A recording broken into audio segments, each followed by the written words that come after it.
it stick down. Got a specific point? Put them in that bunker over there on the left.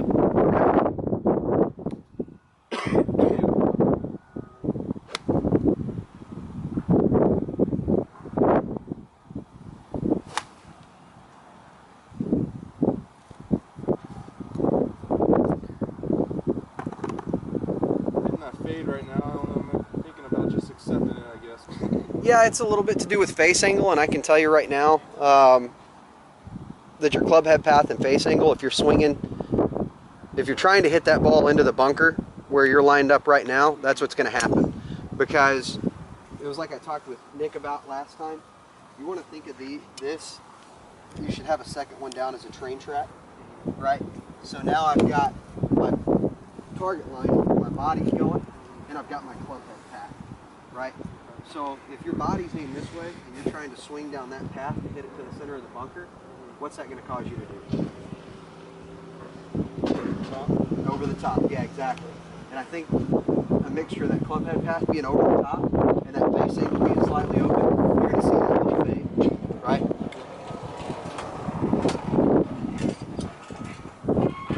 So think about swinging down the outside path. That's your club head path.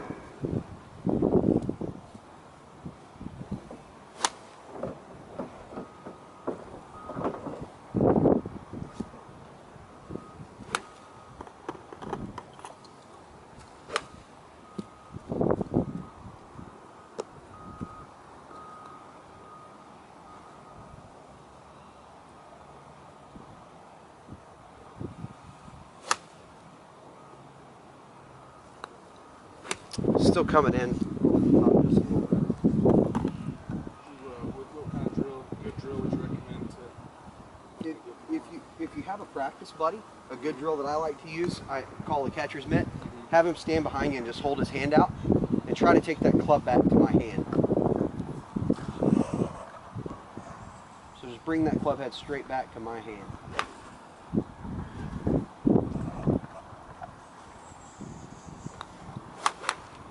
Still sucked a little inside. Not bad though, you know? No, not bad. Not bad. But it's kind of the same thing I was talking to Fred about. If you take that club back and you get pulled just a little bit inside, right? Then what's that going to leave us at the top? The only thing I can do. That's the only move I can make, right? So if I can get that club back, you know, more either on plane or even slightly above the plane, then that leaves me more room to bring it back down on the inside, back on plane. What you never want to do is cross the plane at the top, which is what we call over the top.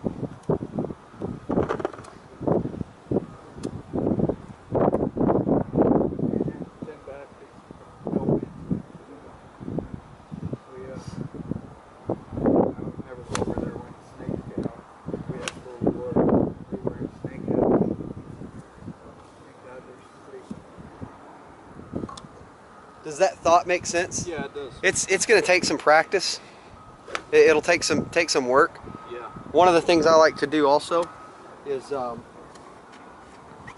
just basically not even swinging, but even when I'm at home, just taking the club back. Just that first move. Because if I can get to here, there's no way for me to do this. Right? That's going to be really hard for me to do. If I can get to here, I'm on path, right? And from here, there's no room for me to go this way, right? It's only going to be back to the inside. And it's not going to be that dramatic, you know what I mean? And actually a drill that I just picked up that's really good for that is take a driver. Don't even worry about how far the ball goes. The ball shouldn't go more than probably like 180 yards, 150 yards. But just about maybe 40%. Get it to here in a good spot, and then finish the swing. Okay? And really think about looping that club back to the inside. It's not going to be comfortable, and it's not the swing that you're going to have on the course, but it's a good way to get into the correction. Yeah, exactly.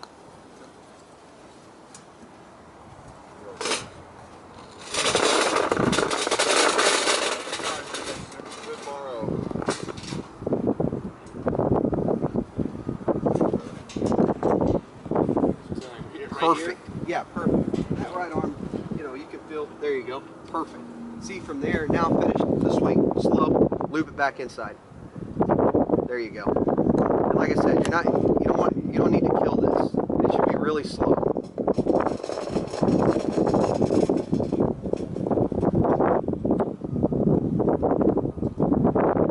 Get it a little higher. Should be waist high. There you go.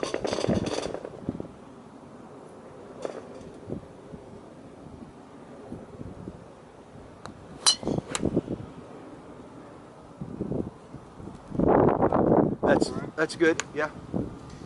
Just really make it dramatic. When you're coming back down, it should be dramatic. Bringing it back from the inside. That should be a dramatic move. More dramatic than it's going to be when you actually fine-tune your golf swing. This is just a drill that's going to get you the feel. To understand what it feels like to have that club head coming back from the inside rather than over the line.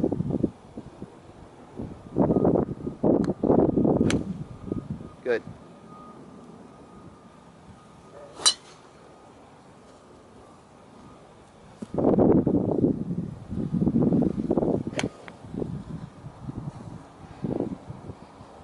There you go. Let me see it real quick. So stand behind me. This is what it should look like. Right?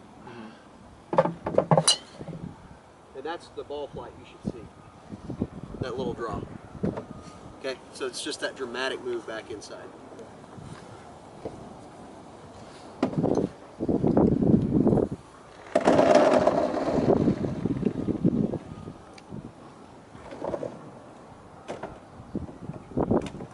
There you go.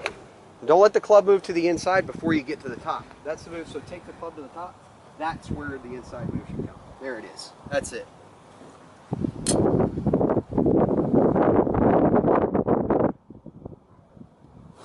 Nope.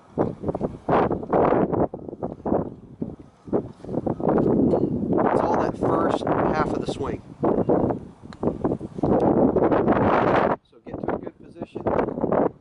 Stop, and then finish.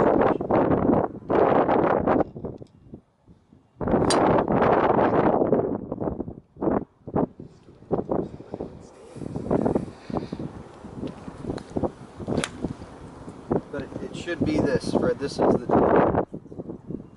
Here. All right, I'm good.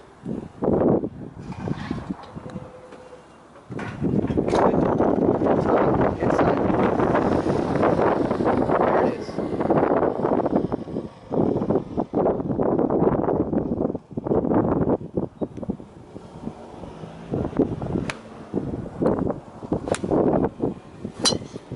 Good.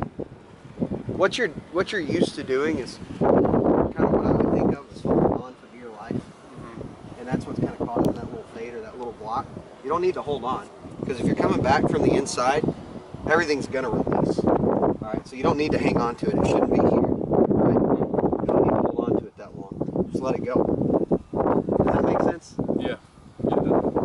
Yeah, I think I just got caught up in, you know, trying to create lag and Sure. and forgetting how to release the club. Right.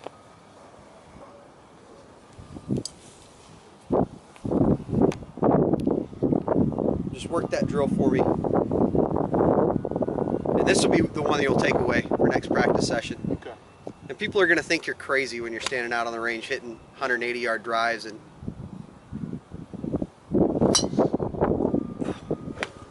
it's a much better ball flight, don't you think? Yeah, I like that a lot more.